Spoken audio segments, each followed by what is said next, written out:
বাঙালি পরিচয়ের উপরে পরিকল্পিতভাবে আক্রমণ চালানো হচ্ছে।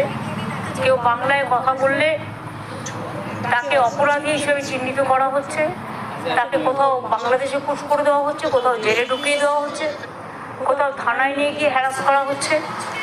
এবং বাংলা ভাষার কথা বলার জন্য এখনো পর্যন্ত হেনস্থার শিকার হয়েছে প্রায় 22 লক্ষ পরিযায়ী শ্রমিক ও তাদের পরিবার।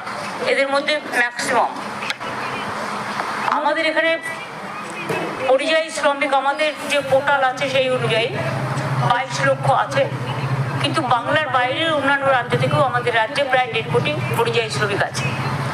কিন্তু আমি এটা বলবো, শুধুমাত্র যারা ফিরে আসছেন এবং বাংলার পরিযায়ী শ্রমিক যারা বিভিন্ন রাজ্যে কাজ করেন, তারা যারা ফিরে আসছেন, অসহায় অবস্থা, অত্যাচারিত